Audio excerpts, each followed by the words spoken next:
South Dinajpur के कुमारगंज में मतदान के दौरान बीजेपी उम्मीदवार शुवेंदु अधिकारी के साथ मारपीट का मामला सामने आया। शुवेंदु सरकार के साथ मारपीट का मामला सामने आया। दक्षिण सीट से बीजेपी प्रत्याशी अग्निमित्रा पॉल हैं, उनकी कार पर भीड़ ने हमला कर दिया। अब बीजेपी के अगर बड़े चेहरों को भी डराने की धमकाने की कोशिश हो रही है, फिर आप ये कहें कि इतना केंद्रीय बल क्यों लगा दिया गया, तो फिर ये तस्वीर देखकर बात समझ में आएगी कि केंद्रीय बल की क्यों आवश्यकता थी। सिलीगुड़ी की तस्वीर आप देखें, बीजेपी और टीएमसी के कार्यकर्ता यहां पर भिड़ गए। इसके अलावा कूच बिहार और आसनसोल में भी वोटिंग के दौरान जमकर बवाल हुआ। आसनसोल दक्षिण में बीजेपी उम्मीदवार अग्निमित्रा पॉल की कार पर पथराव हुआ। इसमें अग्निमित्रा पॉल की कार के पिछले हिस्से का शीशा पूरी तरह टूट गया। यह वारदात आसनसोल दक्षिण के रहमत नगर के पास हुई। अग्निमित्रा पॉल जब यहां एक मतदान केंद्र का दौरा करने के बाद लौट रही थी, तभी उनकी कार पर पीछे से पत्थर फेंके गए। कार में पीछे बैठे हुए लोगों को चोट भी आई। अग्निमित्रा पॉल ने कहा कि इस तरह ममता चुनाव नहीं जीत सकती। अभी रहमत नगर में आए, बगल वाला एक बूथ है, उसमें एक बिल्डिंग में बहुत सारा बूथ है, उधर देखे, सुपरवाइज किए, सब ठीक ठाक है, निकल गए। फिर रास्ता उधर से घुमा के इस बूथ में, ये बूथ, इसमें बहुत सारा बूथ है, इधर आए, सुपरवाइज किए। जब निकले यहाँ से, अचानक से पीछे से एक बड़ा सा पत्थर आके गाड़ी का पूरा पीछे का कांच तोड़ दिया। मेरा सेक्रेटरी पीछे बैठा हुआ था, उसका लगा, सिक्योरिटी का लगा, हम सामने में थे तो मेरा लगा नहीं। लेकिन ये क्या बदतमीजी है, क्या बदतमीजी है ये। माने मुसलमान ममता बनर्जी का पैतृक संपत्ति है क्या?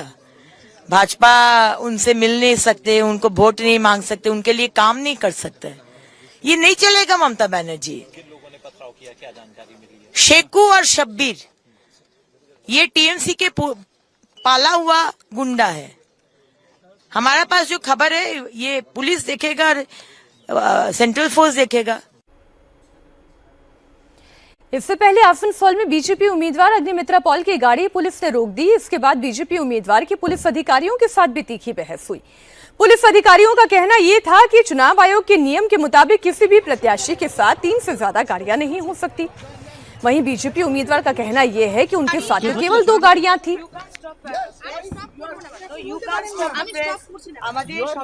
ये जो बहसबाजी हुई है, उसकी भी तस्वीर आपके सामने है। अब आप राशिद जी, अब आप मानेंगे कि क्यों सीआरपीएफ की जरूरत है, क्यों सीआरपीएफ के सारे बल की जरूरत है? मीनाक्षी, देखिए, एक गंभीर समस्या है और उसको मैं क्योंकि मैं रिपोर्टर रहा हूं बहुत समय तक, आपको बताता हूं। देखिए, सेंट्रल फोर्सेस की जहां तक बात है, ये एक ऑप्टिक्स, इलेक्शन कमीशन कह रहा है, भाजपा कह रहे हैं, हम स्टूडियो में कह के खुश हो रहे हैं कि 2.5 लाख जो है पैरामिलिट्री फोर्सेस हैं, ये सब, इसका कोई बहुत ज्यादा ग्राउंड के ऊपर असर नहीं पड़ता है। और उसका कारण ये है कि हमारी जो एक कॉन्स्टिट्यूशनल जो व्यवस्था है, उसमें राज्य का law and order state subject है, उसको बहुत ज्यादा पावर दी है। एक एसडीएम लेवल का आदमी जो होता है, या एक जो नायब तहसीलदार होता है, मीनाक्षी, उसके पास पावर होती है, अथॉरिटी होती है, संवैधानिक अथॉरिटी है उसके पास, कि वो पैरामिलिट्री फोर्सेस को कोई दिशा निर्देश दे या न दे। किसी स्थिति में जहां फायरिंग करनी हो, लाठीचार्ज करना हो, किसी भी तरीके का, या इवन पोलिंग स्टेशन के अंदर बुलाने का भी अधिकार जो है वो उसको होता है। और ये बात तमाम चुनाव में होती है, बात भाजपा को भी पता है। लेकिन एक बस जो अभी हमारे मित्र समीर चौगांकर कह रहे थे कि 100 में से 100 नंबर देंगे, वोट पे भी उनको होता है कि 90 में से 100 में से 120 वोट जो है भाजपा को मिल जाएंगे।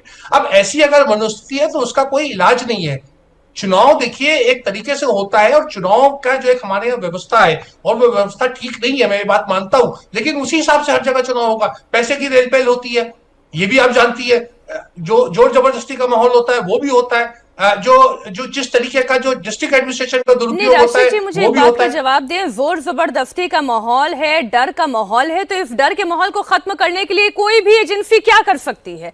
पुलिस लगा सकती है, सुरक्षा बल को तैनात कर सकती है। पैरामिलिट्री फोर्सेस का हवाला दे रही है मीनाक्षी, मैं आपसे फिर आपके माध्यम से इंडिया टीवी वालों को, देखिए, उसका एक लिमिटेड रोल होता है, उनका एक मैंडेट होता है, और वो मैंडेट जो है वो डीएम, डिस्ट्रिक्ट मजिस्ट्रेट जो होता है, उसके ऊपर अथॉरिटी होती है। उसको वो पैरामिलिट्री फोर्सेस सरपास नहीं कर सकती कि उसका कमांडेंट ओवर रूल कर दे डीएम को या एसडीएम को या नायब तहसीलदार को।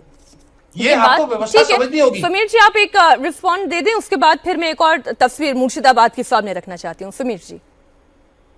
देखिए मीनाक्षी, बंगाल की लॉ एंड ऑर्डर की सिचुएशन हमने देखी कि किस तरीके से ममता बनर्जी ईडी जब जांच करने जाती है आईपैक के, तो किस तरीके से ममता बनर्जी उनको धमकाती है और सारे डॉक्यूमेंट्स लेकर चली जाती है। उस पर सुप्रीम कोर्ट ने भी जो आज कल टिप्पणी की है वो सबको पता है। और पिछले 2021 के चुनाव में जो बंगाल के चुनाव प्रभारी थे कैलाश विजयवर्गीय, उनको किस तरीके से घेरकर मारने की कोशिश की गई थी कि प्रधानमंत्री मोदी को फोन करना पड़ा था और अमित शाह को, डीजीपी को फोन करना पड़ा था।